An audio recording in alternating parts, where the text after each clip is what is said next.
Hello and welcome to episode 9 of Superb Diamond Range. Today's show is going to be spirituality with Master T. Obviously, today's date is the 30th of December 2013. Okay, thank you very much, listeners, and gives me great pleasure to introduce our guest today, our very first guest, also a great friend of mine, Master T. How are Uh, you, T? yeah, fine, thank you this afternoon. And hi to the viewers. Yeah. Thank you very Or much, T. listeners, should I say. Well, hopefully both. Yeah. Hopefully both. But for the time being, it will be listeners, I guess. But yeah, we appreciate you coming down, Master T, and it's a great pleasure to have you on the show, our first guest, and Certainly you know, is. we'd like to talk to you about certain events that have happened in your life, and also if you can share with us some of your Oh, knowledge. yeah. Yeah, well, I'll try my best to talk about more my life's journey up to the present day, if that's okay. That's Uh, perfect, because as we know, life is a journey, and most people take it the wrong way. They take it as life being a race to make as much money, but there's other ways to live your life, and I'm sure not everyone does it, but there's people waking up and living a different sort of life, and also not in the rat race, not thinking the end is over there, but I've got to make this, I've got to buy this. So that's very Um, true. T, if you could start by sort of giving us a bit of a insight into your early life. Obviously, I remember hearing that you grew up in a Jehovah Witness family, or at least your mother was Jehovah Witness, and just kind of what that was like. And Yeah, well, she was following that practice, basically, or that religion of Jehovah's Witness. Uh, so I was brought into that when I was very little, and they got certain ideas of how they want to live their life and what they get out of living it that way, and that eventually it was also about having a living on a paradise earth. You know, that's uh, pretty good. mm, Nice concept, and it also would give you a lot of discipline too, because most people who are of the Jehovah Witness faith are very disciplined, and yeah, most pretty polite as well, decent people, yeah, they are. You know, great values. yeah, you know what I'm saying? They have. Um, But I think it's no different than any other person really who are following basically a tradition. Uh, because sometimes we can get into the looking at it from the point of view like, well, it's their thing over my thing, but in reality, we realize this is meant to be about the one thing leading us to the same in the same direction. that's true. That's true. Because I think it is a good sort of. Would you say it was a good way to start your journey? Yeah, Because it gave you that sort of discipline and also foundation yeah, to ask questions in your life. yeah, very much so. And I found also, as you just pointed out, that when you ask questions, if you're sort of receptive to listen to what actually comes out, then you can sort of actually delve deeper or just relax in what's being told to you. That's very true. It's very good. another part of obviously being a Jehovah Witness that always interested me was, the confidence that they have to sort of knock on the doors of anybody, and obviously try and spread the word. And I just wanted to ask, like, how that was for you, if you felt like nervous doing it, or if you had positive or negative experiences with the households that you dealt with. I don't know if you had any experience with that or. I felt quite relaxed in doing it because it wasn't that I never knew anything differently, so it made it a lot more simpler. I think if I joined up later on when I wasn't actually doing something like that, then think I would have been a bit more nervous around it. Wow, that's quite amazing, superb. Because so what you're saying, T, is from such an early age, you do not remember anything different. No. So you grew up practically, you had to go with your mother or your fellowship and do the witnessing by knocking on doors, and that Yeah. was like your reality at a young age. Yeah. You know. So Wow. because it was that way, Of it was course. just, yeah, as you said, it was nothing really new. Yeah. There would be sometimes a little bit of a touch of nervousness if you had sort of like if you're knocking on the door of like a school friend Yeah. or something who didn't actually know you as what your religion was about. So you might think, oh, well, okay then. Totally relate to you there. It's like easy when you're around people you don't know, but yeah, friends and things like that, especially school friends, they can Yeah, bully and pick on people for if they don't know what you are. And there's a lot Yeah. of people make jokes out of Jehovah Witnesses because they always say they knock on the door, and yeah. so I kind of relate to what you're saying there. Well, I found a good thing about that also because I was deaf. I didn't really mind. No, I'm joking.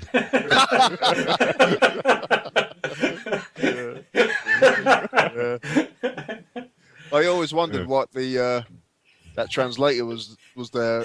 Yeah. I thought he was just your mate, but no, I realised he was doing joke. Very true, very true. Yeah, excellent, um, excellent. there was obviously how many hours a week would you devote to Bible study, going to the temple to kind of of your life? Like usually a week, would you have devoted during those years, or? I would say basically you had like a sort of curriculum in a sense of you had the Bible to read from like basically from Genesis to Revelation, and every week you would take a portion of that Bible and go over it in a talk. So it works out that after 3 years you would have gone from Genesis to Revelation. Brilliant. You know, Yeah. yeah, It's a good way to do it. Good way to Yeah. get through the book. very true. Structure to it. But as we know now, the way you sort of read the Bible is kind of like, do not mean to be insulting, but childlike, just like a storybook, and they're sort of missing.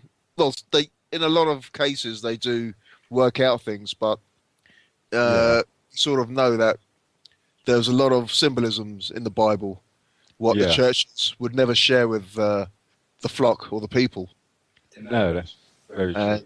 And I think that is their job too, to kind of mislead people, because they've told us what the Creator is about. They're basically giving us their version Yeah, of events, and they're not really getting you, as you've done yourself, to look into yourself and find out who you are and the Christ within you.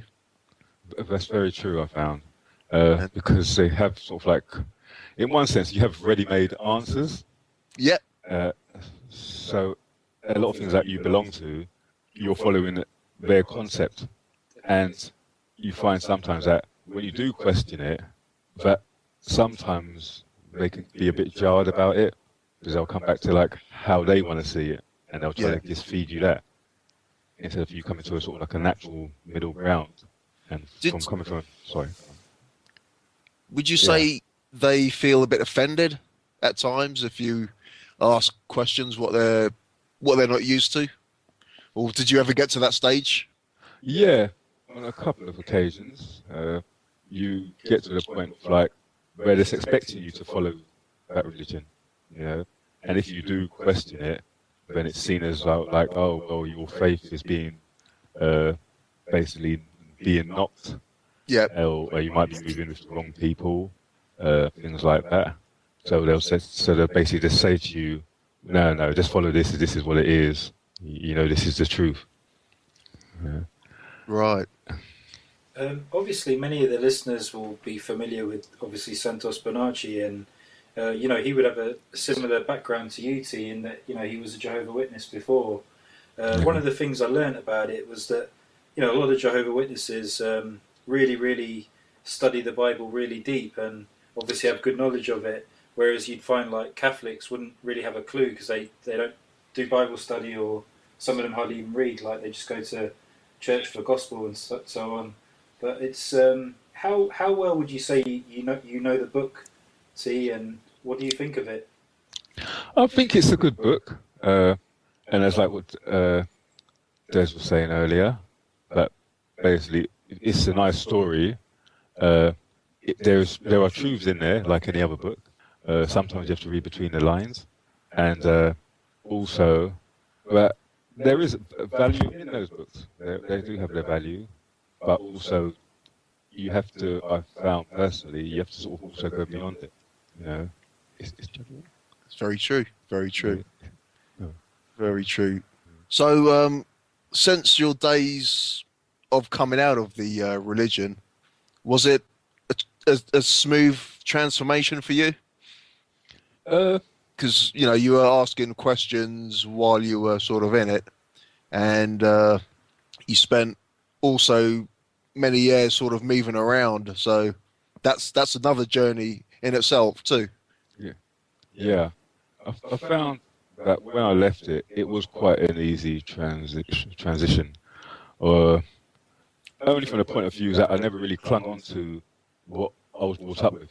Yeah, because it is quite amazing. Because you said that's something you were brought up with, and you never knew any different. And to come out of that is amazing. It's sort of like someone coming out of maybe Islam or something deep like that. Definitely.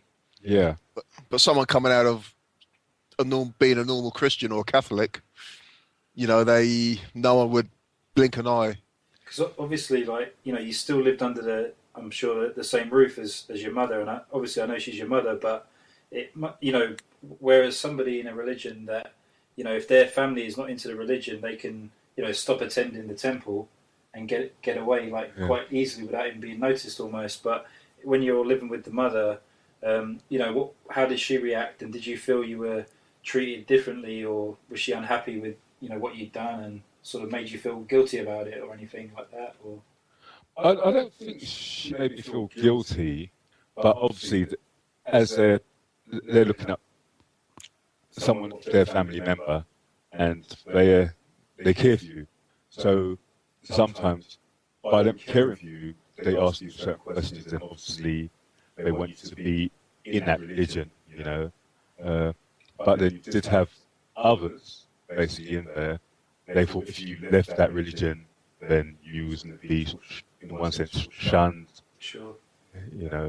So, and plus because it was quite a close-knit sort of community or religion, you do feel on the outside compared to when you never left it in that sense. Yeah. It's a big thing. It's a big move. It's not something little. It's like major almost. Yeah. And I had yeah. I mean, in the respect that you've been doing it for so long, everyone's familiar with you being there, and then all of a sudden, like you don't turn up, or you've moved on. I mean, I don't think it's a bad thing, but I just think for them it's big, but for you not. It's part of your journey. Yeah, very true. It's exactly like that. Yeah.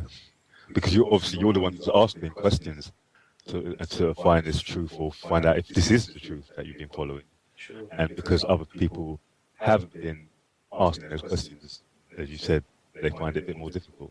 Yeah, because that's true. Because what you realise with religions, that people are born into, they're taught from cradle, more or less, that is the way. And so around the world, wherever you're from, they're brought up with these ideas. That's the truth, and which is, a lot of these religions are pretty okay, but you don't really take them too serious, I would say, as the truth. There's some good, there's some great ideas in there, and you can learn a lot. But to take it totally serious, as if you're not belonging to that part of religion or culture, that you're going to be in hell. And you could be a really nice man or lady, but you're not part of that group, and you treat people with respect, you show love every day, they see you as an outsider, and some people wouldn't even, because of their religion, wouldn't even want to talk to you. Sure. So, That's true. so that's one sort of, and you find as you get older and you're still into the religion, people find it hard to change, and the old school people would, I would imagine they would not go through life asking questions as you did, or they're not brave as you. No, I find that basically from what you just said there is very true, in the sense of even when they think of it, asking those questions, they still don't follow their own inner experience, and they just go by an outer experience. So they're not really comfortable with those questions, or and That is, yeah, it is sad, really. yeah, because you're only sort of like living half your life then, really. That's true. That's true. I mean, a lot of people have obviously, used religion as a kind of big thing in their life. It fills a void, and it's like work. Work should be classed as like a small part of your life. And I'm not saying that religion, shouldn't be important, but what I mean is like it should be like work. It should be a small part of your life, because there's obviously a lot more to us than what we're being told. So from that sort of point of view, I think religion. If you're growing up into one, you're not really getting an opportunity to see different ways, just kind of the way that they're showing you. So if you ask questions and you're not getting the answers you want, obviously then you're starting to question the whole religion, which is obviously what you were doing, and that's why you kind of reached to the point where you were looking at alternative means and alternative ways. Yeah. What kind of got you thinking that there is other things out there other than that faith? Well, I remember knocking on the door one time, and I met this Oriental gentleman, and obviously he had his belief on, his religion, and he was talking about like the different heavens, the different stages of heaven, and so I was thinking, oh well, he's wrong, but then when he started talking about these different stages, I was like thinking, oh, if he's saying that, there might be different ways of looking at something, so he might be looking at me and saying, no, I'm completely wrong, and from there, you don't really meet the person that you're talking to, because he'll go through his concepts, I'll go through my concepts, and then afterwards, I might sort of do the same thing down the road, going from his neighbour to his neighbour to his next neighbour, and not really actually connecting to anyone. Yes. Yeah. Yeah. So, I mean, that was quite, since you were asking yourself these questions, which was good. I mean, everyone should do that. There was no way that you were thinking of joining another religion. You knew that the spiritual journey from within, and you knew that everyone else, we are all connected, and it's definitely not by religion. Is that how you're feeling at some stage? Yeah, I was. I mean, traveling through that way of life or living, I did sort of connect with other people who were following different things, obviously, we met up, another guy called Super, you know what I'm saying? So, and then you have other different sort of denominations or religion or people who have a different philosophy or an idea you might sort of connect with. And they also was doing the same sort of spiritual journey or just a journey of life, and they were trying to get through it as easily and the best way that they could get through it. Yeah. So as you said, there wasn't anything different from my journey compared to the next person's journey. It was just another way of exploring something. Brilliant. That's a good example. So while you were at school, did you find at certain events like Christmas, for example, the famous pagan celebration? Yeah. The one where they bring the tree in the house for some reason. I still don't get that, but I'm looking at the tree now as it goes. Looking for my present. The pagans. Yeah. So which is all linked with the winter solstice. But yeah, whilst at school, you'd have had probably Christmas parties, and they would have drummed it. Because I remember when I was at school, they would even get us to write letters to Santa Claus or Father Yeah. Christmas. And me like an idiot, I was actually believing that I would get these presents what I was asking for. So Yeah. they're one thing about Christmas. They do make you a bit selfish and greedy, Yeah. and but your sort of goings on, like if you had a Christmas party at school, would you attend?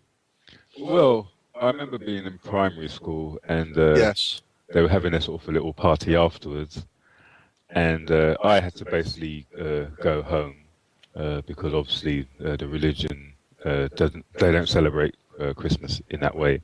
Yeah. So I had to sort of go, and then I remember the next day when I came back into school, I had a good friend of mine. He said, "Oh, well, that basically the teacher was saying to the class that basically that well you don't have a nice Christmas because you don't basically follow it." That's what she was telling my other classmates when I wasn't there. So That's a teacher talking about yeah, a young man. How old you would have been? I was about 9 years old.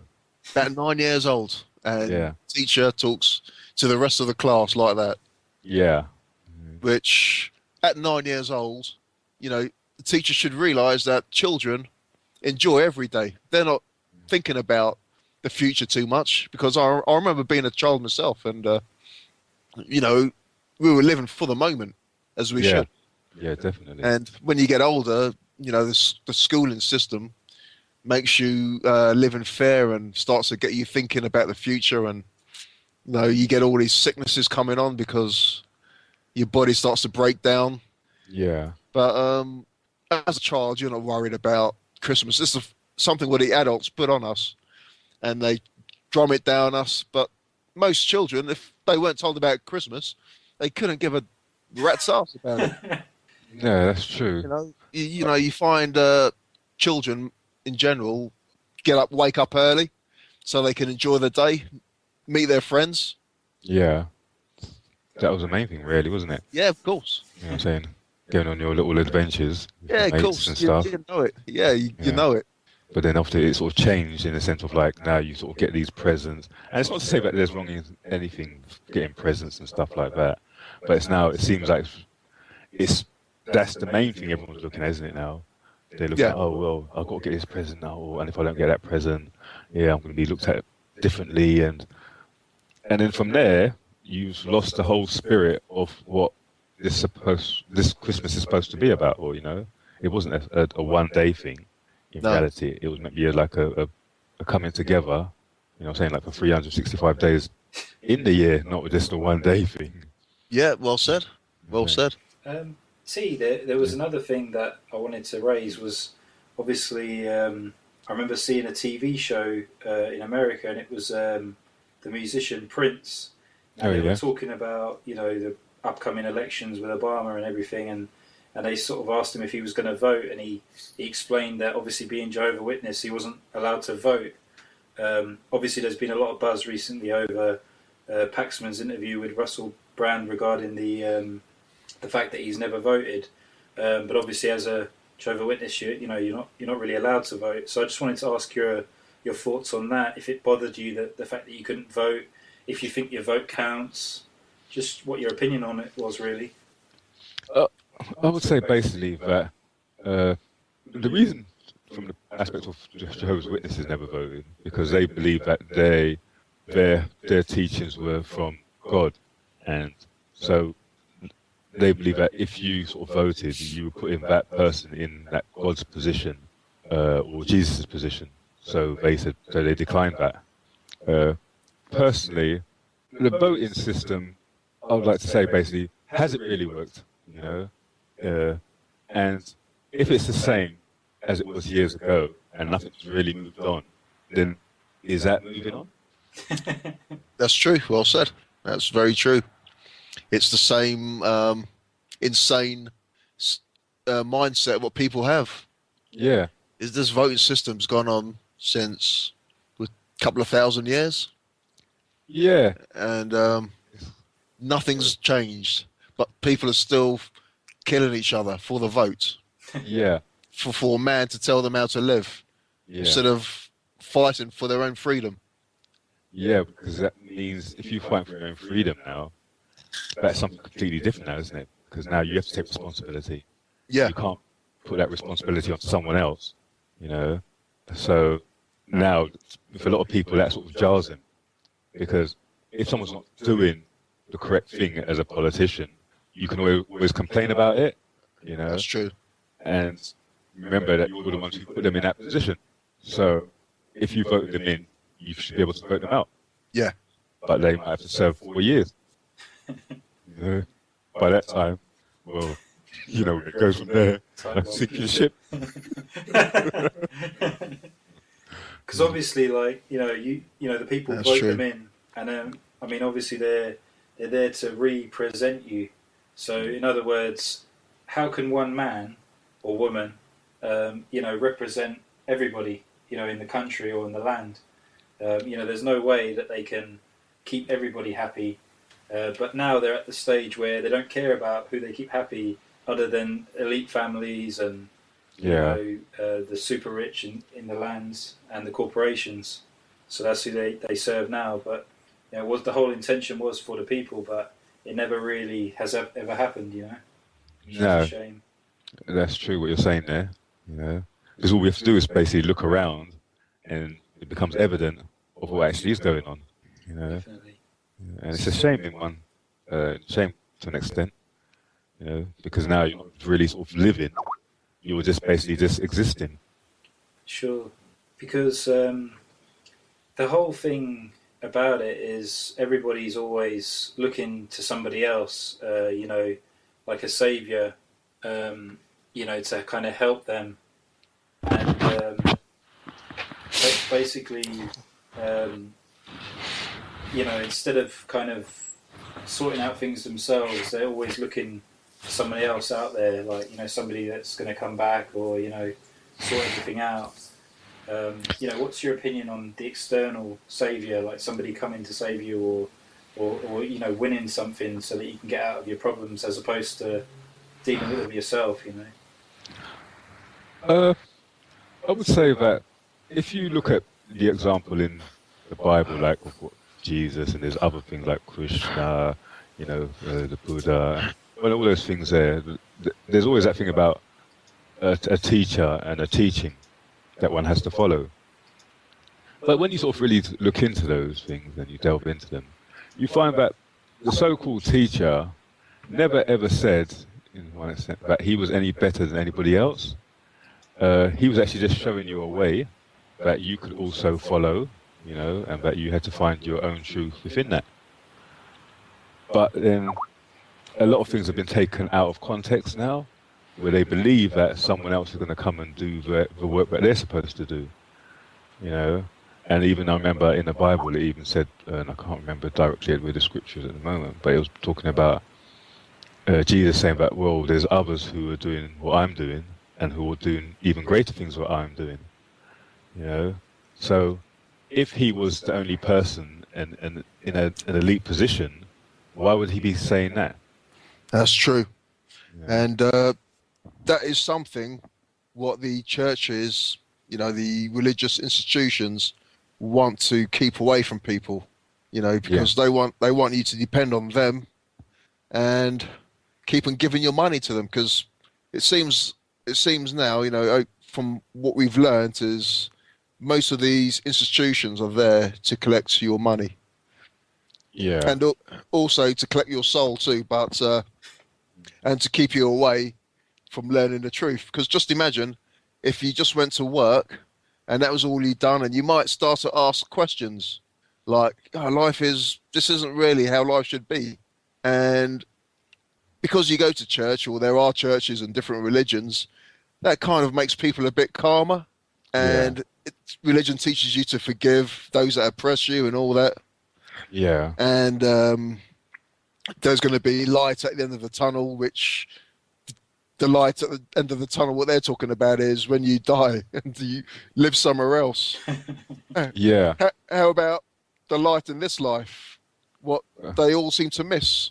yeah, And so you're right in what you're saying. All the great men that have walked the earth have said what you said. That many teachers are here, and many people will be doing greater things.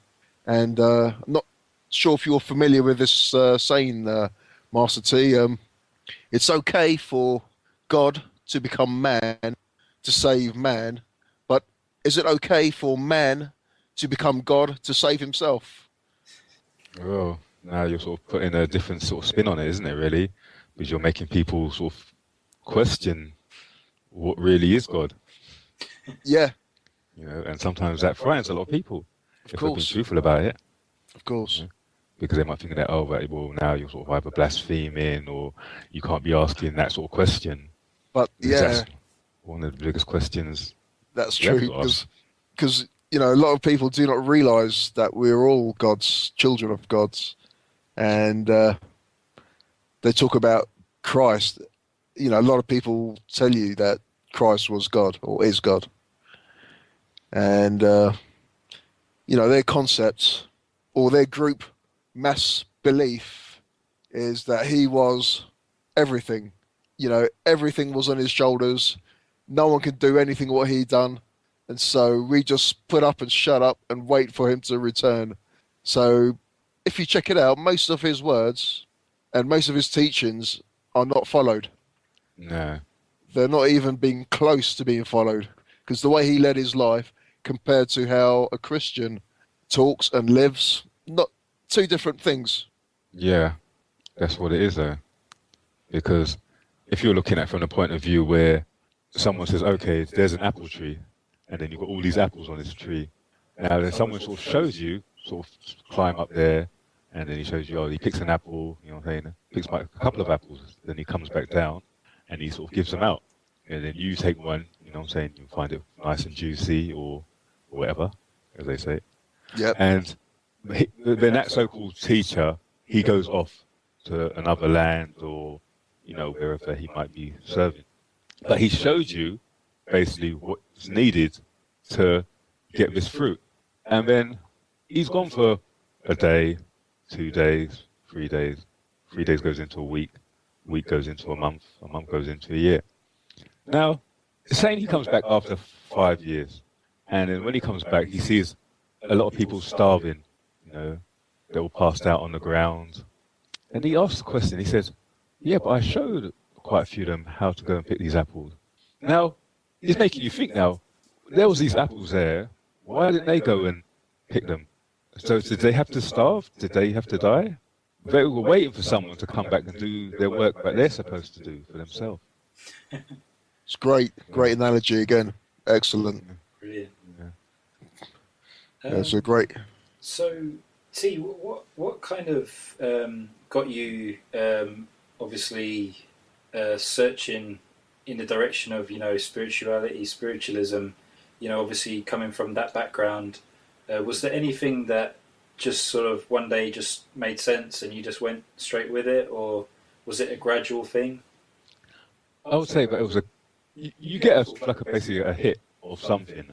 And you can get it from anywhere. You can get it from a comic book, you can get it from a magazine, you can get it from a TV show. But there was something where it said, and I remember it was a friend, Des myself knows, called Super, and he said, remember that your thoughts aren't your own. And when he said that, I thought that was quite profound. And I thought, yeah, that's right. That is right to a point. I thought that basically, if I read somebody else's book and I start, mimicking it, that I'm giving my interpretation of what somebody has given me. So I thought, yeah, that was what it was, Then, I must be like weeks later, this sort of question seemed to reoccur again. And then it meant a bit more to me at that time. It meant, well, it might be a bit more than just you reading a book, because now you can look at, like when you're looking at the TV, and something's been told from one person's belief of what's going on, and then you listen to like radio or magazines, different ideas of what they're telling you it's supposed to be, and then you realize, hold on a minute, that these same thoughts aren't really anyone's in particular, you know. So it means there wasn't, there wasn't any sort of real ruler of this thought pattern. It was just another concept. Yeah. That's what we went to cling on to. Would you say that when we start thinking for ourselves properly and doing as well, like thinking and doing, that's when we will move forward Yeah. in a positive light, of course, not Yeah. negative? No, it'd be positive in the sense of now, because now you're really questioning. You're not questioning because you're happy with how I might want it to be. You know, it's like you give me a £50 note, and then one side it's all printed, and on the opposite side it's all blank. You know, you get to a point when you look at it initially, you think, oh, this is £50, and I'm going to go and spend this in a particular way. Yeah. When you see the other side of it, you realise, whoa, it's not really valid. You know, and by you looking a bit more, you can actually realise, oh, what things actually are and what they're not. You know, now before I might have wanted to believe that £50 was real and it was there to do. But then when you questioned it, you saw the truth behind it. And then you didn't go on following and expecting to spend that £50 in a shop anymore. You realise that it's not a valid £50 note. And you just sort of from there, you was free to actually look for and get another £50 note, what was off value. You know? And it's only, as I say, following the truth within that, not that how I want to see it or we might want to see it, we actually come into like a deeper understanding of what actually is true. That's you're so right there. So true. Definitely. So quite a lot of strange things were probably happening within your life, and obviously you were in touch enough with yourself that you were able to pick up on things. Obviously you were going through something, you were changing, from what you knew. How did it feel when you were changing? Did you feel different? Did every day you wake up and feel something more of yourself, or you feel at the time that you have some sort of, whether you want to call it an awakening or some enlightenment or just a realization of something, you do feel uplifted. It can work in that way where you gain something that you didn't have before or you wasn't actually seeing before, and from there it seems to give you a new meaning to your life and the direction where you wanted to go. That's really good. And since the lights are turned on inside of you, you find have you found that people are drawn to you also, and they're sort of really, really interested in what you've got to say, and also, your aura also, because I think your aura is amazing.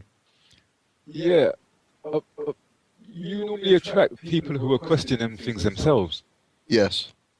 And even if someone might not feel that they're sort of following something, you just talking to someone, it also awakens them into something that they might have done years ago, or they might be involved in right at this moment in time. Because now you're not even really questioning them. You're just actually having a true conversation with somebody, and you'll find from having a true conversation, it reveals a lot. So it's like a lot of people who've got a grandparent. The grandparent talks to them in a certain way, what makes the child open up. That's true. Yeah. So over the years, you've acquired a lot of knowledge, by reading also, and also your life experience, and meditating. I would imagine you do a lot of meditating. Yeah, meditate as well. Take some quiet time out. Yeah.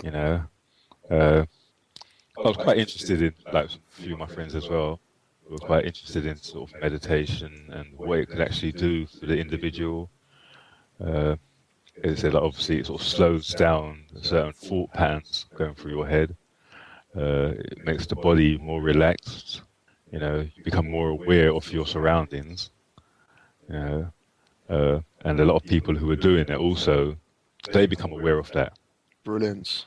You know, Is there but any books you would recommend, T, that you think helped shape your ways on the journey? I would say there's a good few books out there.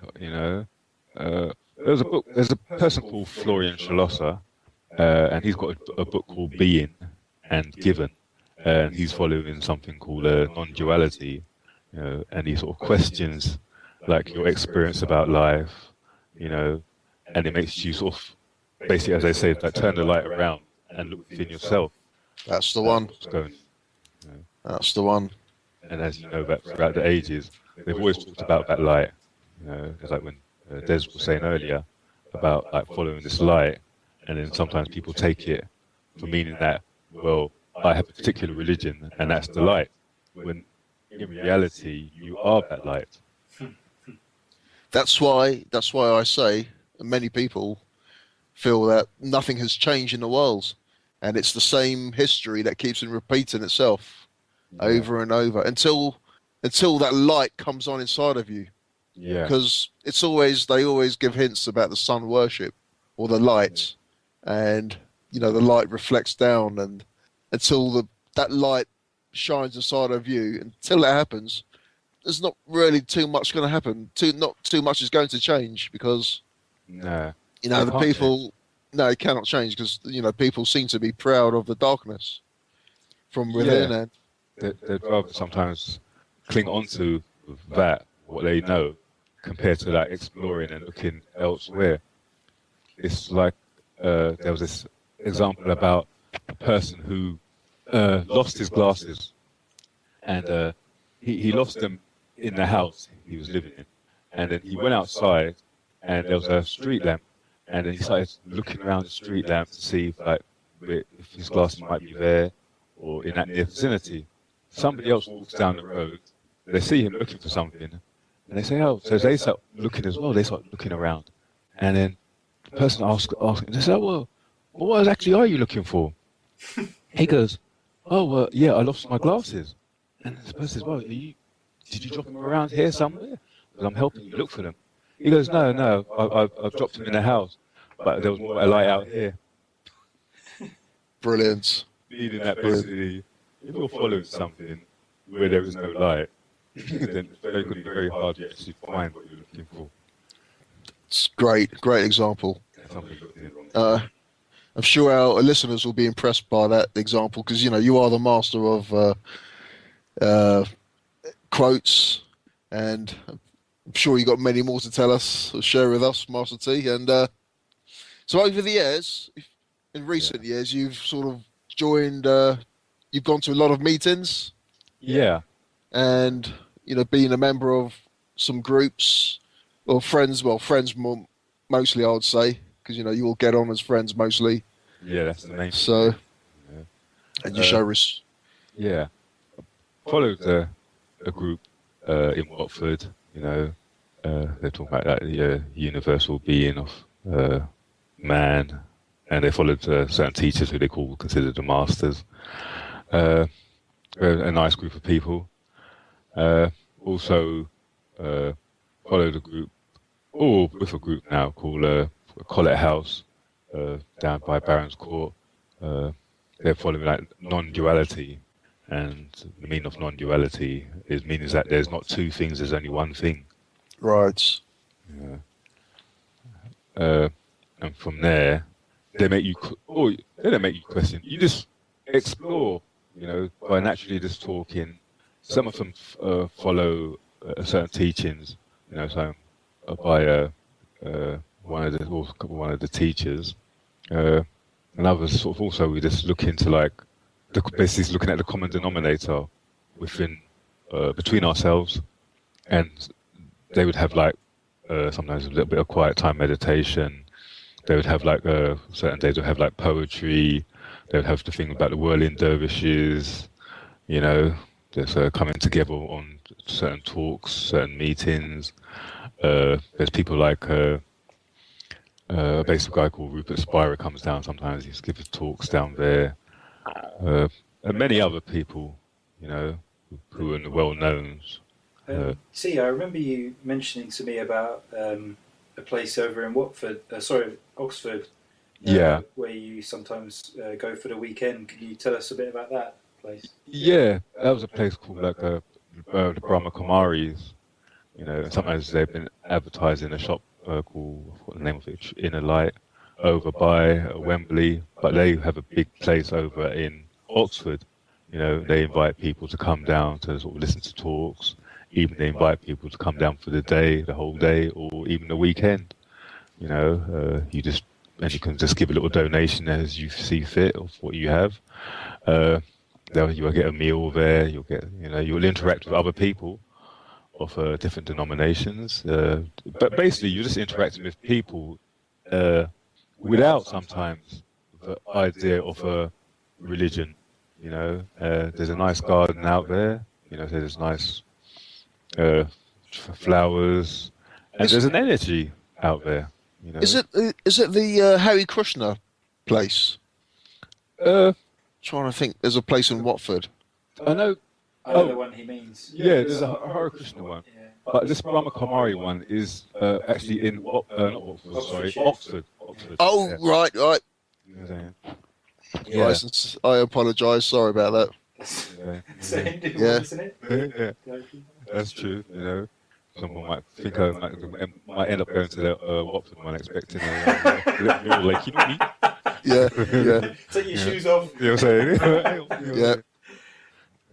Yeah. Okay, yeah, and also over the years you showed me some great techniques, like to heal yourself just by adjusting your breathing Yeah. and to take in the full breath, Yeah. which is good for you. And also you've spoken to me about activating certain chakra points in your body by doing certain chants, Yeah. which was quite amazing. It was all the noises you make can sort of heighten and also heal you. So Yeah. if you can tell us a little bit about that, please. Yeah, you have like basically a lot of people know that you have the seven basic chakra points going up in the middle Yeah, of your spine, and also there's other networks as well. And by resonating on a particular frequency, like down in the sort of groin region, there's like the sound of O or oo. Even when you sort of just practice it yourself, you'll feel yeah, of where it course. actually sort of connects to the body. Ooh, And- yep, I feel that. Yeah, I'm saying, ooh, no dear, no dear. You know what I'm saying? Yeah, yeah, But then you'll have like things like resonating on the sound of A, or goes into E, so like A. And by just listening to that sound for a couple of seconds, you'll also find certain energy points being tapped into on that body. yeah. And also, as you were saying before, with the breathing, you're actually oxygenating the body. And as a lot of people would say, like sort of musicians, people who meditate, or not just the people who meditate, people who just who put these things into practice, they realize that basically there's a lot of a shallow breath that we've been taking, and we're not actually oxygenating the body properly. So that's one of the reasons where if we're annoyed or angry about something, they always say, oh, take time out, take a couple of deep breaths. And when you sort of take the couple of breaths, you find that the body also becomes more relaxed in that. So, Yeah. so those deep breaths is the way we should be breathing all the time, really. Yeah, Yeah, because something I wanted to bring up to you regarding the breathing is I noticed that babies, when they're born, they breathe really, really proper, like really thorough. But obviously, when they start to get them on nappies and straps that are tight, they and clothes as well, they start quite restrictive. So that obviously affects their breathing. And also, when you see dogs, when they breathe, they don't wear clothes, or most of the time they don't have any clothes, so they will be breathing much deeper and much stronger. Did you say Yeah, the reason I brought up dogs is some people in winter they put like coats on dogs Oh, right. to keep them warm. Yeah, that's So true. and they can be strapped on, so they're quite tight. But obviously that's just for walks. It wouldn't be like at home or anything. Yeah. But obviously for babies, they put the nappies on, 24 hours or until they need to change them. So I just wanted to ask your opinion if you think that we've forgotten how to breathe just from that alone, or Yeah, that's a good point, and that's true. That can happen because it's like because it sort of cuts off like sometimes your circulation if everything's too tight, and sometimes that's why sometimes the baby might be crying. You know, Yeah. there's little things. It's like as we get older, also it's like certain shoes or clothing we wear that sort of cuts off certain energy points, isn't it? sure. You know, Do you think that's part of why they push a lot of like clothes, like they call them fashionable, but they're quite tight fitting? Do you think that could be part of why they like people to wear tight fitting clothes and as opposed to kind of loose fit? yeah, in one sense that could be one of the reasons because sometimes, as we know, like certain fashions, they're sort of quite off the wall, aren't they? And everyone has a different way of looking at it, you know. But sometimes you'll have like certain materials like cotton or wool or natural fibers, aren't they? And they always say that those materials are a lot better for the body than other things of like other sort of, the ones basically like polyester and stuff like that, Sure. you know. So it shows this a little thing can knock off your system, doesn't it? And then if it's just a little thing what knocks off your system, then what other little things are we doing what's knocking out our system and Definitely. inhibiting us from like naturally just living a more freer way, you know? Because as you say, it's more than just the clothes. It's so many things now that are affecting us, from our food to the Yeah. air we breathe, and Yeah. you know, Yeah. And one of the main things as well, as you said, pointed out before as well, is this is our own mind's ideas of what we have and we're giving out. You know, there's some people, as I said, as a group, we've been exploring with like just responding to things more slowly, as I would say, and also even watching the thought pattern. You know, and we find sometimes when we don't actually get hooked into the thought pattern and you're just watching it, you can actually resonate with someone more deeply instead of being caught up into the reel of a thought pattern, you know, because like you might be telling me a truth about something, and if I'm going back, just for example, even though I don't follow that, if I go back into looking at it from my religion, then I've overshot and overlooked what you're actually telling me. sure, yeah, definitely. Like coming from a sort of certain range, like Yeah, instead of looking at it as a whole, it's, yeah, makes a big difference. I think that's one of the differences between people that are describe themselves spiritual is they're a bit more open to more rounded, whereas a religion might come from one way kind of thing. yeah, Religion's in the box. Exactly. Yeah. Yeah. Yeah, it is. It's in the box. So it's religion is. If it's not there, then it's not happening. It's not true. yeah. And I think that's why as well people made a distinction between spirituality and religion now. Like a few years ago, there wouldn't have been that sort of distinction. They were just grouped it as one thing, wasn't they? Sure. That's true. And That's even true. now you've got this thing that they call New Age, which Yeah. is like a lot of people that, I'm sure I don't want to offend any of the listeners, but because I know there are people that are into this, but a lot of it is kind of become a religion, and obviously there is a big difference between New Age and spirituality. It's completely different. I would say New Age would be more like a religion than spirituality. Spirituality is more open and more. There's no kind of boundaries or limits to spirituality, whereas New Age would have. It's like they're trying to make it more into a religion kind of thing. Yeah. Yeah, and it's funny, as you said, you pointed out there, because the New Age thing is meant to be something new, isn't it? I mean, obviously, we know it's been going on for a good little while now. But it's funny how we can seem to make another religion of something we're trying to become free of. And it doesn't mean that it's bad to follow something, but it just means sometimes it's funny how you can become limited in that. Sure. You know? Yeah, that's what you're trying to get away from. It's Yeah. like, being in a say a faith like Jehovah Witness or one of the other ones that are mainstream, obviously it's like you were in a box and now you've got out of the box and you don't want to end up in another box. Yeah, and it's quite subtle how that's done. You know, because as you just said, it's like jumping from the frying pan into the fire, isn't it? And then you jump back into the frying pan again. You're basically locked into something again, and that's the thing that you initially said, that we wanted to become more free of. You know. So coming out of a religion can be quite hard for, let's say, as I said before, Islamic people, because, no offense, a lot of them can't take it and could be threatened, because they do. I have heard that to come out of that, it's death. Yeah. So yeah, I've heard that, but I've never really checked it out. But I've heard, a few of my friends have told me that.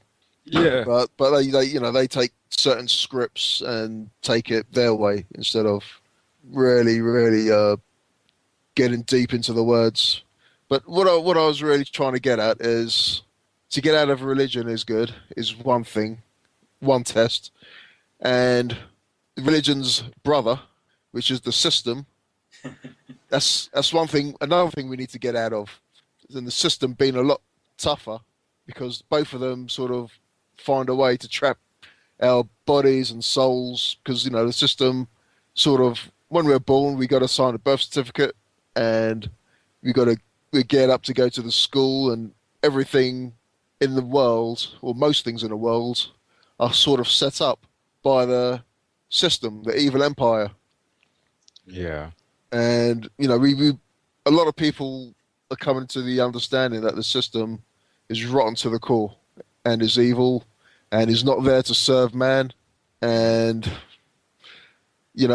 so over the years you find in groups that are also quite spiritual, but also looking to set up their own communities, which would be which is a great start as well, because that's where I see where the likes of Jesus would come in, because he would have been also, a great man in healing people. He would have also promoted working for the love of each other, the love of mankind, instead of working for corporations which only benefit rich people or the boss, and you get a few peanuts and you can't really do much for yourself or your family. Yeah, so as I say, that's very true, and it seems like it's sort of nuts, doesn't it? Really. Yes. Yeah. No pun intended.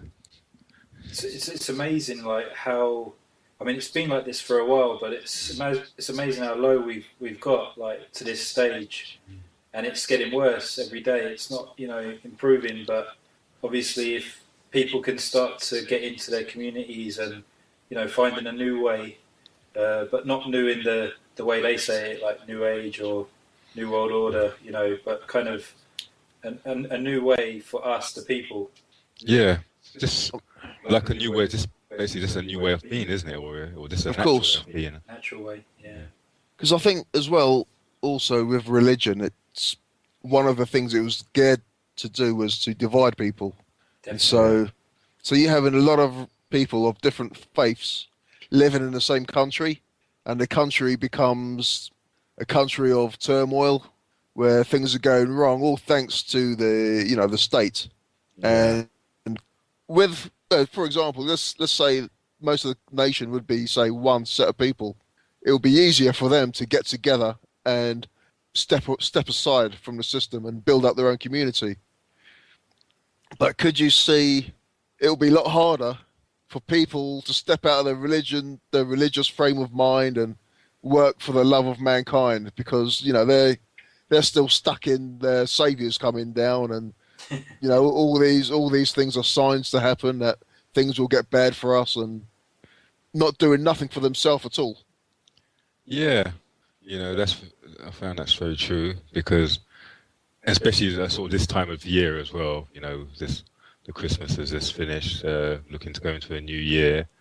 So it sort of highlights certain points of, like, the so-called saviour, and also the remembering of the saviour, and it's sort of, but in that, it's a nice story, and it's helpful, and it benefits us, you know.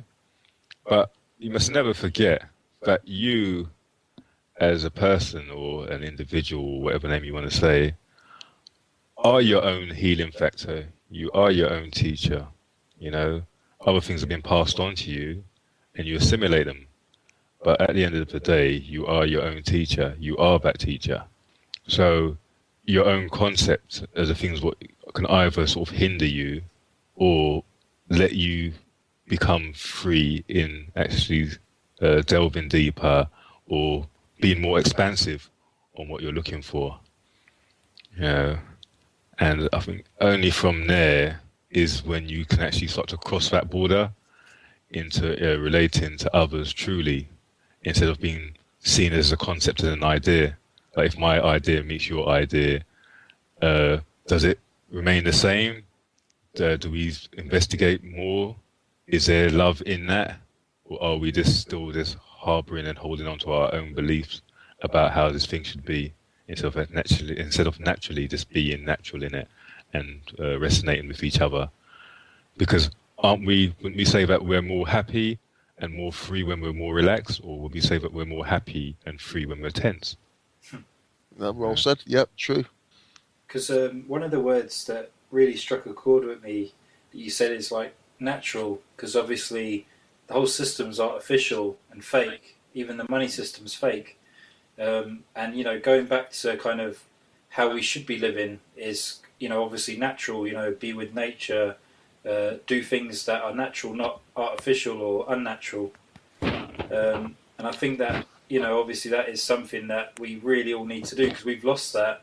I mean, now we're all, you know, sitting in front of a computer, and, you know, it's like, you know, we've lost the natural way of, like, you know, meeting up in person almost. And, you know, nothing wrong with, you know, technology and everything, but sometimes too much technology in your life, you can, you know, you sometimes forget to go back to basics and the natural things of meeting in a park, or, you know, doing natural things that, you know, we would have done before we had all this technology. And just wanted to ask what your opinion on technology was, and how you think if it's a benefit to us, or if you think it's not helping us. What do you think, T?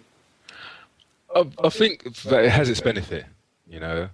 Like obviously now we're all talking on Skype, and most probably we wouldn't be able to do that years ago, you know. So it has its place, like a lot of things. But when it's taken out of basically context or balance, that's where the problem lies, you know. Because everything is based, or is supposed to be based on balance and harmony. And if you don't have harmony, then it becomes unbalanced, and it's not very harmonized anymore. So it has its place, but sometimes where people start to look at it and where it's heading, they're taking it off that naturalness. And we have to also remember that the word, what people normally mix together, is normal and natural. But in reality, normal isn't natural sometimes. That's true. That is true. I agree with that. Because just because you see everyone else knocking their head against the wall, doesn't mean that you also have to knock your head against the wall. That's true. Though, you know. Yeah. So going back to it, it has its place, you know. But if it's taken out of, you know, the natural way of being, then obviously, and if we've even seen that certain civilizations, they said that they became very so-called evolved or very advanced with certain technology, but they didn't have that compassion and that lovingness that connected them with each other. So they sort of actually destroyed their own civilizations and actually dumbed it down. Do you feel that in today's sort of technology age that we have lost a lot of our natural communication abilities, that, you know, we probably had a lot more, but now because we rely so much on mobile phones, computers as a means of contact, do you feel that we've kind of lost our way to communicate with each other fully, to our full potential? Yeah. As we said, there's nothing, I mean, obviously you can look into it and say, oh, that certain mobile phones and certain technology doesn't really benefit the body, and, you know, and obviously that's another That's probably another discussion. But also, it's like people don't see each other anymore. You know, they're either stuck looking at that mobile phone and just constantly texting. So they actually miss that humanness of relating to each other and connecting, because now you're sort of diverting your attention to this object, and that object in itself isn't making you actually connect with anyone. You know, you actually sort of like, I know that certain people use it even when they're sort of like they could be like shy, so they're diverting their attention to this phone compared to just naturally being around people. You know, so it does make you lose that connection. Because obviously, I'm not sure if you're aware of it, but over in Japan, a lot of the youngsters now, there's like a computer game out there where you can have like a virtual girlfriend, and a lot of the teenagers are more interested in this virtual girlfriend than a real girlfriend, and Yeah. as a result, like less and less children are being born, and you know you can bring the virtual girlfriend on holiday with you or to the hotel, Yeah. and you have to romance them, and but in a virtual sense. A virtual girlfriend? Is that like Total Recall? Well, It's pretty similar. It's probably not too far off, kind of thing. Whoa.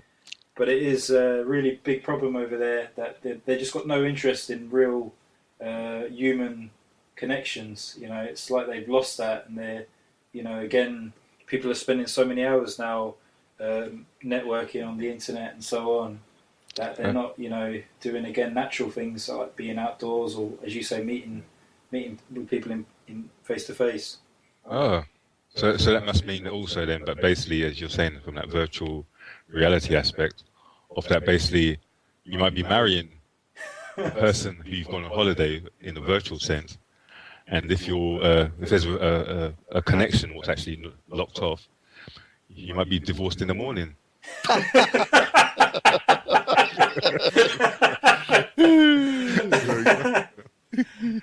Yeah. It just goes to show that, doesn't it? You know. Yeah. And as we looked at it, as you said, that basically there's a nice connection with those things, but if you're losing the real connection with each other, then you can really see where that's going to basically be heading and taking us. Definitely. Yeah, it seems like it's 90% of a connection with technology and 10% connection with each other, Yeah, or maybe less. yeah. It's Because- you see, No, after you. Yeah. After you. It's like even when you sort of look at certain children or youngsters growing up, it's like the way some of them they relate with each other in a sense of like how they talk with each other, and like how a male might have talked to a young female. You can also see that has changed.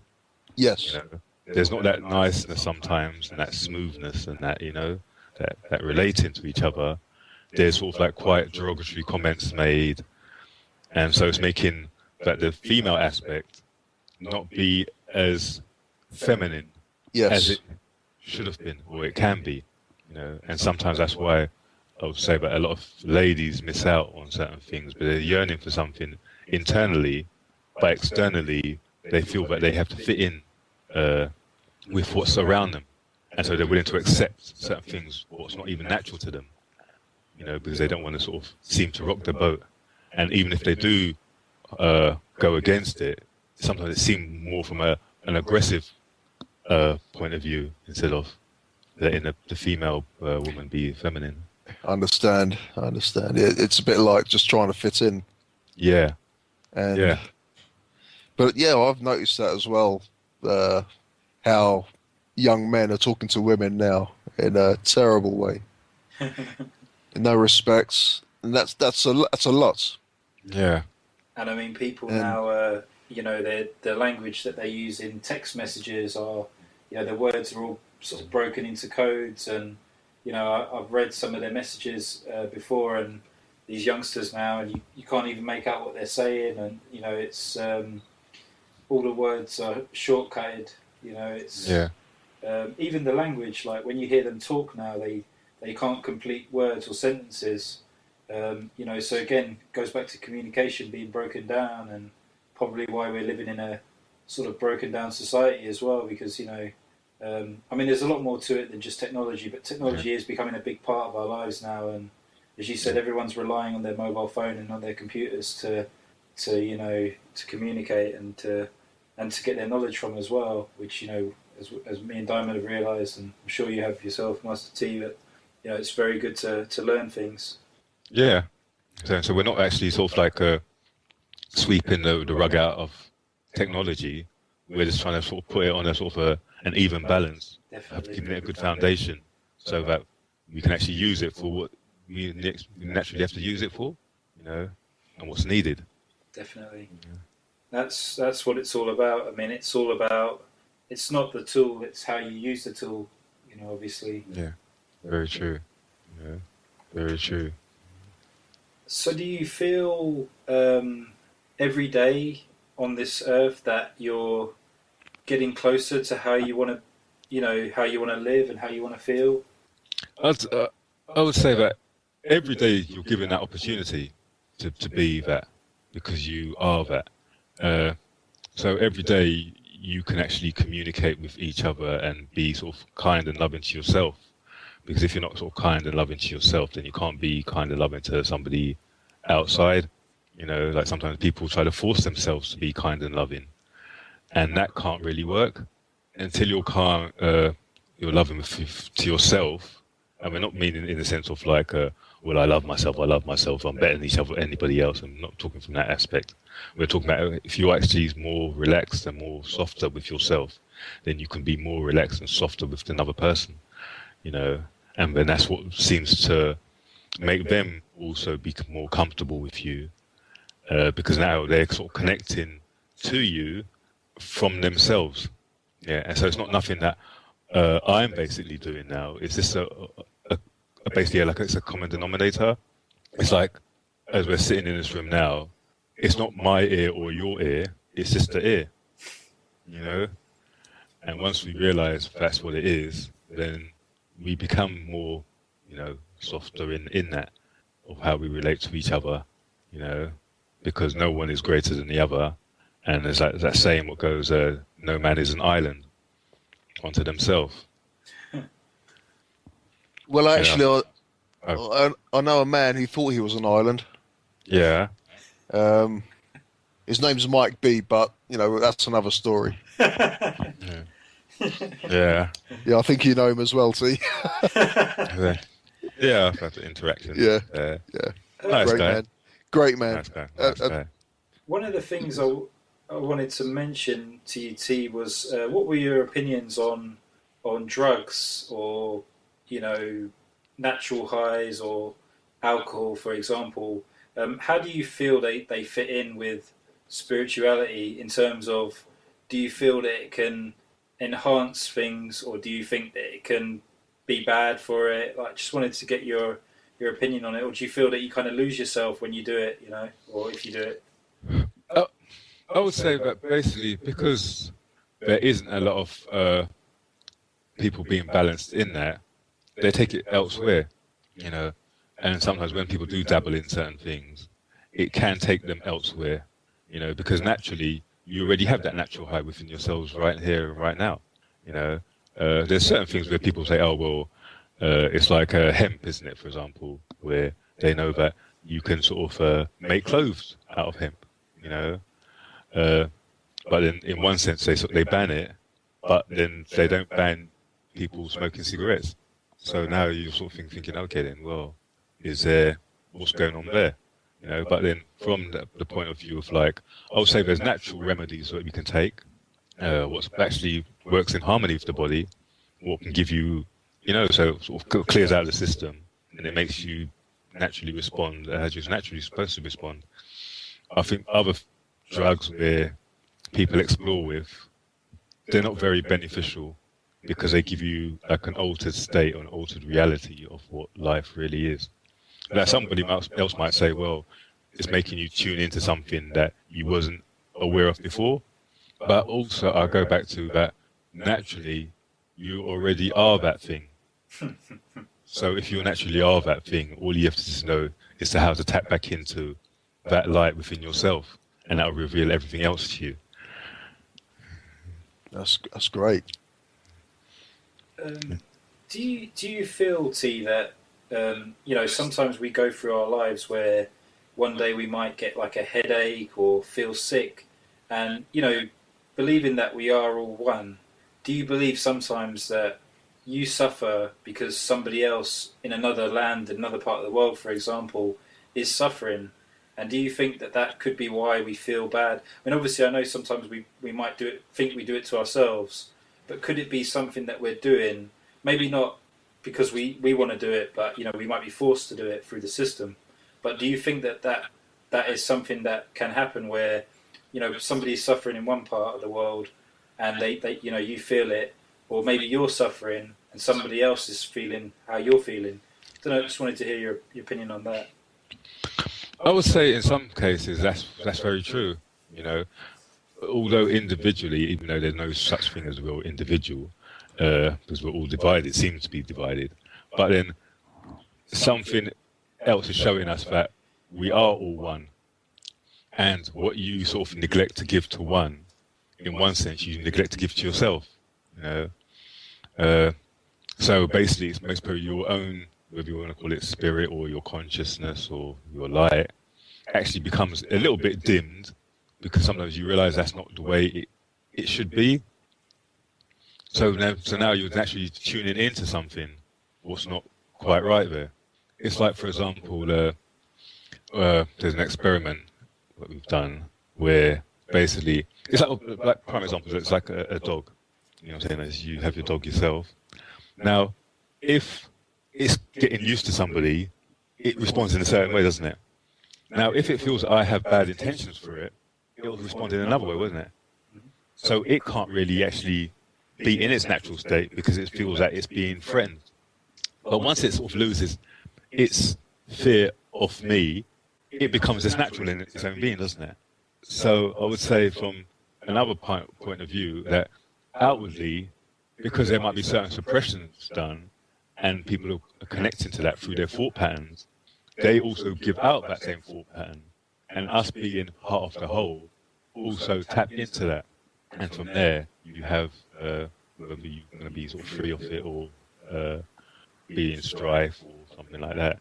And there's another example where it's like you've got a musical instrument, and if somebody taps the note D or C, if they've got another violin in another corner or somewhere in the room, that note will naturally start to resonate. Now, if you think of us as all notes and keys and things, then you would have to say like cells and atoms, going by names. They would also be affected by what's also done elsewhere. So we're always told that you have to sort of hold your own energy and raise your own energy to not be sort of like truly, really affected by it, even though outwardly something can actually happen. I don't know if that was the point that you was. Yeah, that's exactly.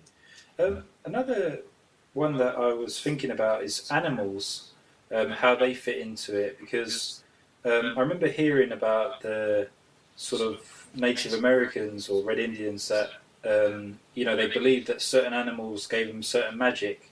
So you'd have like fox magic, bear magic, and I just wanted to ask what you thought about the animals and how they, how they fit into the picture with us, with man, spiritual beings.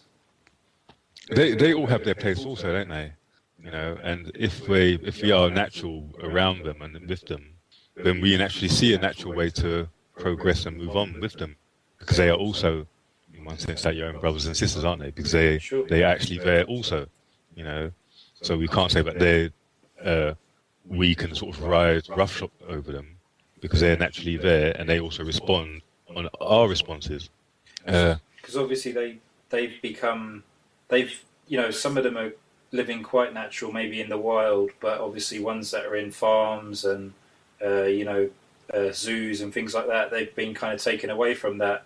So in a way, we're very similar in that department, that we've both kind of been shown a different way to live that's probably unnatural for us, and we've had to adjust to that way. Yeah, it's very true.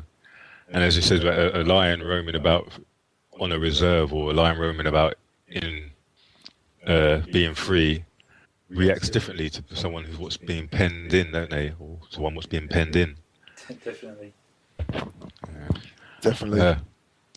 And also, as you said, about because they're more attuned with their senses, so it must be sometimes affecting them more than it would be a person or an individual. I mean, a man or a woman, even though we also have those senses to tune into. Because I mean, that's obviously another thing is the senses, the five senses, and obviously if we've got any more, because I'm sure there's more that we've lost or forgotten. What do you think about that, T? Yeah, because people years ago used to say that that you're sort of connected with spirit, you know, and now, for example, we know the analogy of about thinking about someone, and all of a sudden you get a phone call from that person, or you get a letter. Now, it's funny how that you was thinking about them, and all of a sudden, within a day, might have been even in the same day, a couple of days later, all of a sudden, they've connected to you. Now, there's people who are naturally connected to other people because it's like they're putting that focus more than the mundane. You know, so sometimes certain things they do seems to be miraculous, but to them it's not miraculous. It's just something that they're naturally doing. You know, it's no different than a sportsman or sportswoman who can run 100 meters or in a few seconds, or they naturally can do that because they've trained to do that.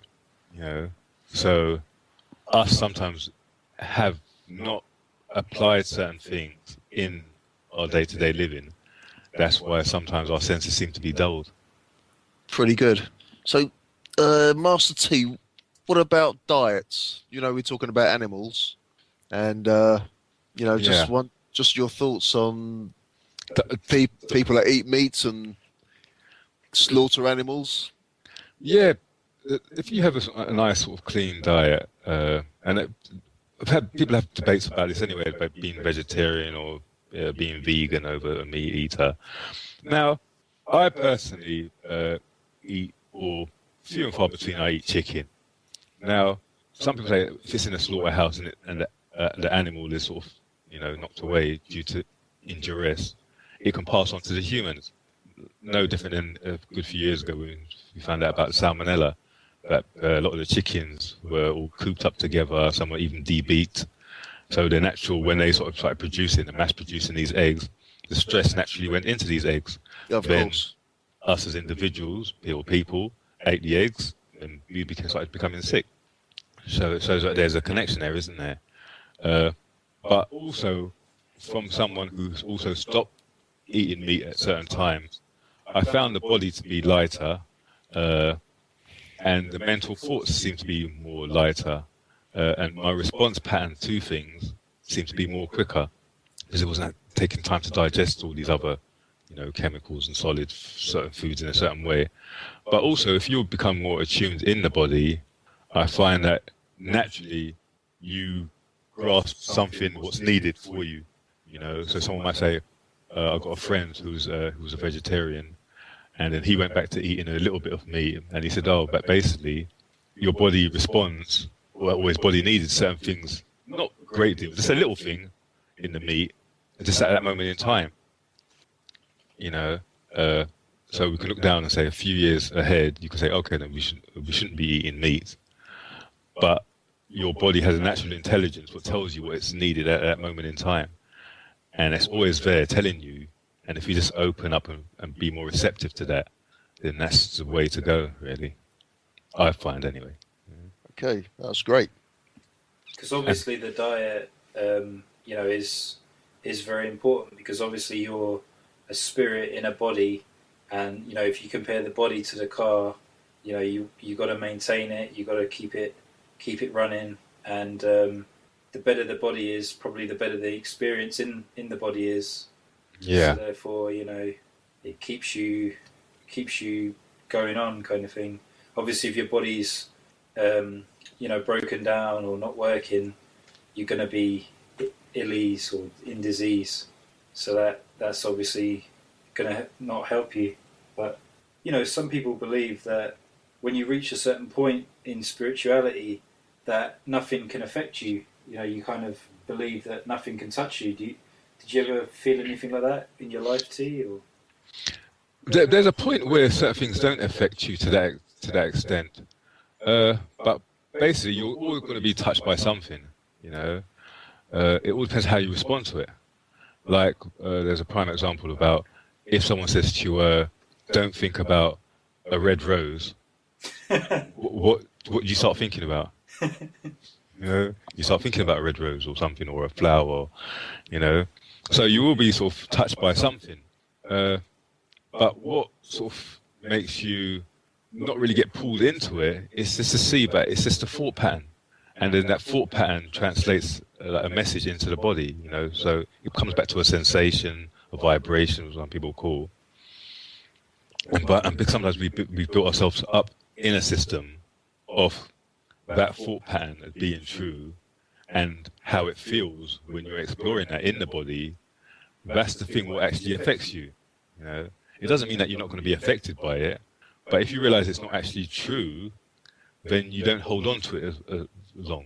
You know, it's like the prime example about the war, isn't it? You know, sometimes certain people, it's nice that they've learned certain lessons about wars, but now they're still replicating those same wars again. But then, how did these wars come about? Isn't it also reinforced by a thought pattern? You know, and something what happened years ago, you can tell sometimes in football, they sort of, well, there's a bit of something greater in against one country over another country. And sometimes it goes back to them sort of grating about what happened back years gone by, instead of realizing basically that every day is fresh and new, and all you're doing is actually playing just a football game.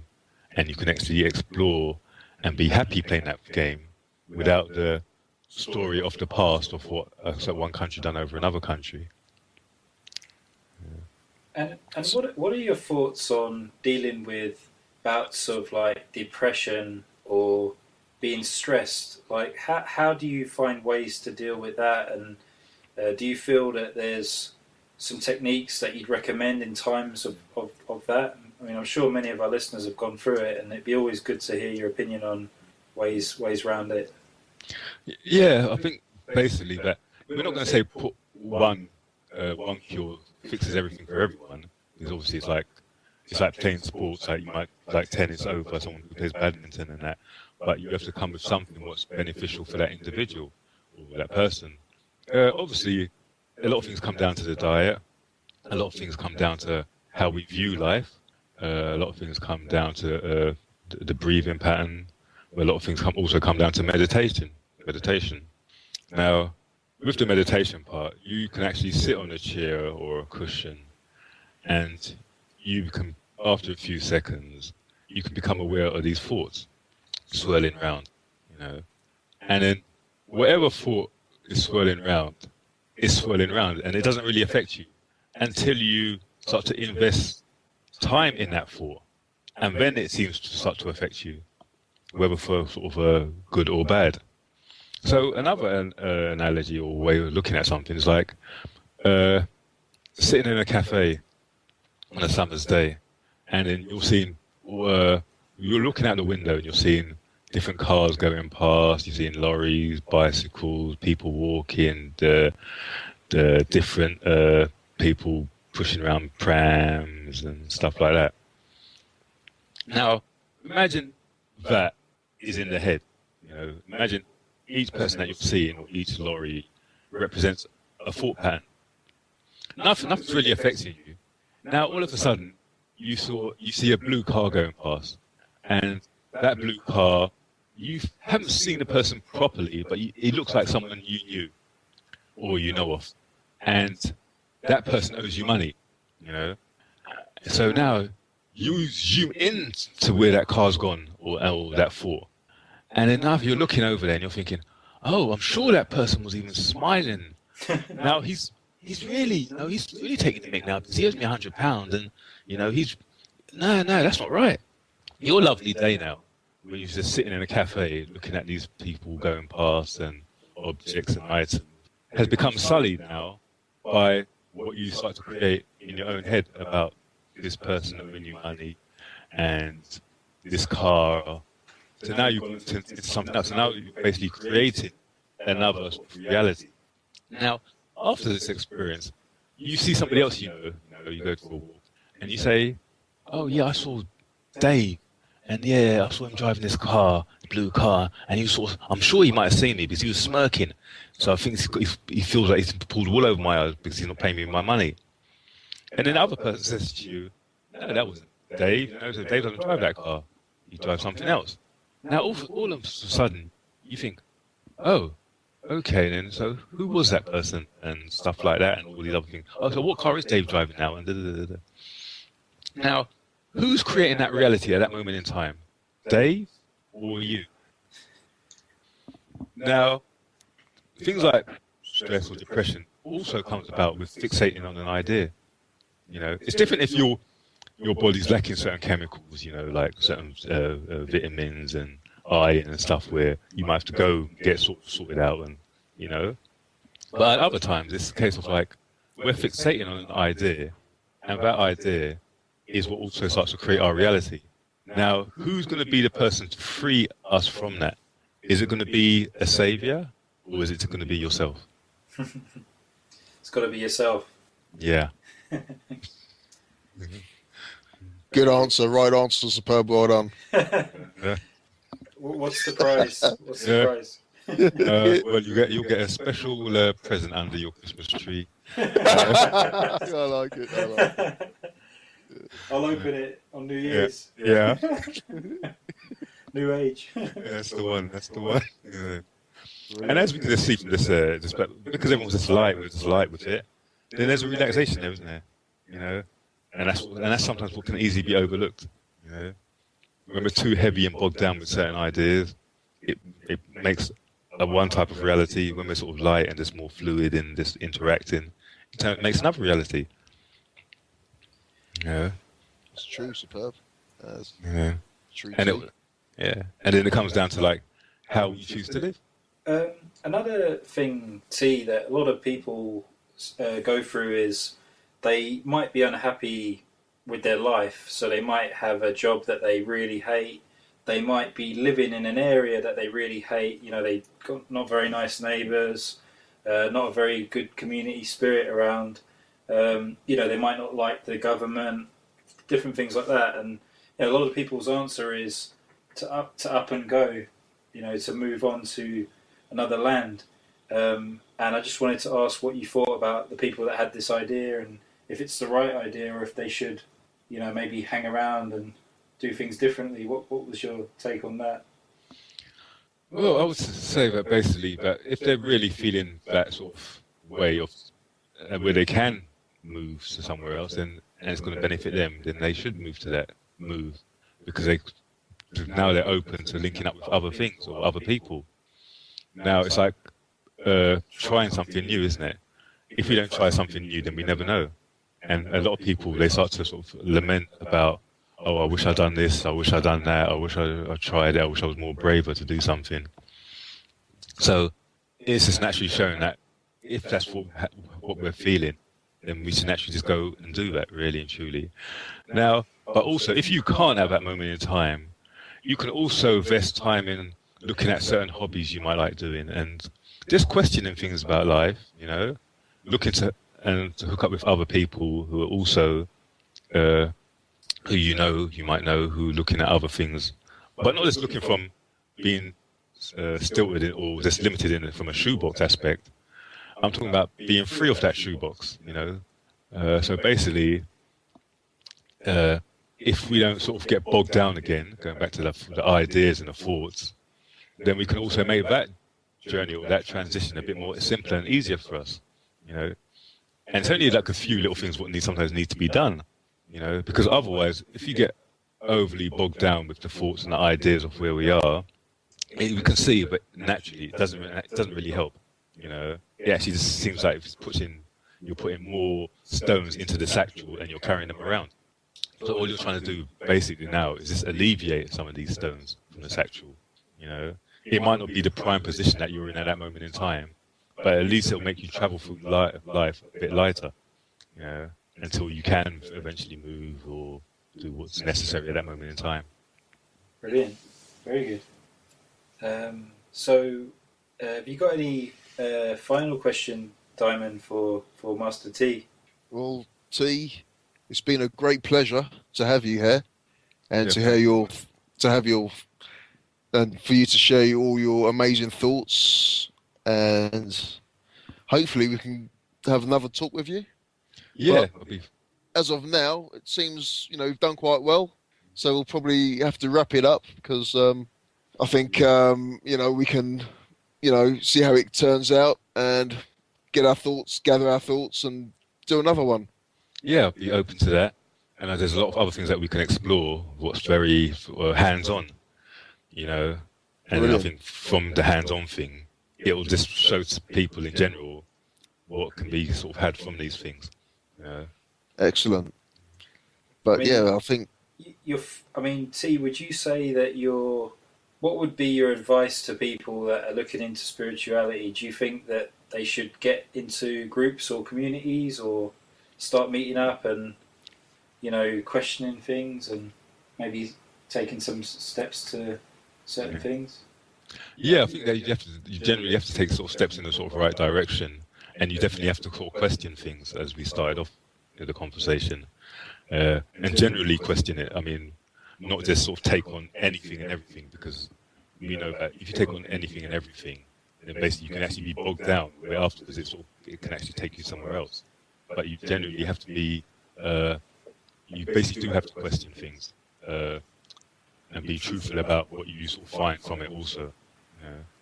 Okay, and yeah, would you? I'm sure there'll be some listeners that would obviously like to get in touch with you, T. I know at the moment you might be working on a website, but I mean, if you got any way that they can reach you, like an email or anything? Yeah, you can get a hold of me on Spirit Divine 30 at yahoo.com.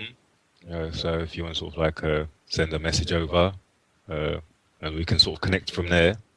And basically comes down to it at the end of the day, we're all teaching each other things. No one's bigger than anybody else. So it'd be nice to just naturally share from one person to another person to connect to the whole. Definitely. So, Yeah, I'll just give some contact details for our listeners.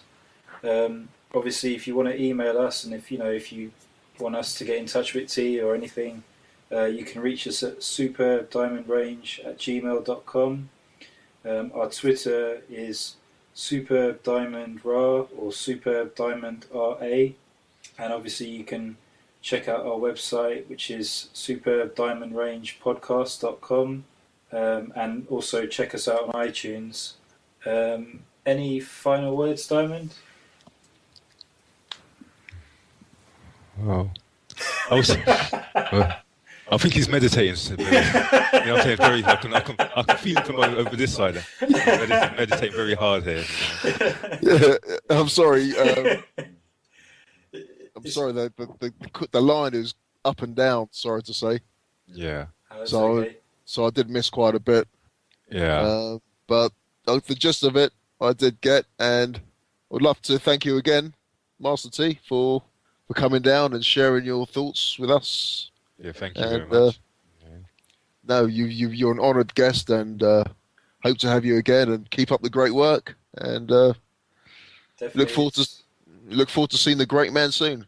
Yeah, it's been a real pleasure to have you on as our first guest, and it's been a great experience for Diamond and I to do an interview for the first time on our show. So we feel really honoured to have had you on as our first guest, and hope to have you back soon. Oh, thank you very much. Now I can go home and start polishing my badge. We have to keep it light, gents. We have to keep it light. Yeah, I like it. I like it. Well, that's one thing about you, T. You've always had the best sense of humour. Definitely.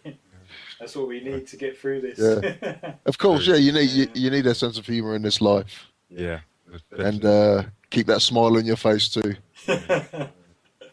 Thank you very much for inviting me again, gents. Guys, very much appreciated. Absolute honour. Right. Thanks again, listeners, and hopefully catch you next week. We're looking to talk about technology and networking next episode, so we'll be exploring many areas in that department. So thanks again. Peace out. Okay, Thank you. bye. Take care. Peace out.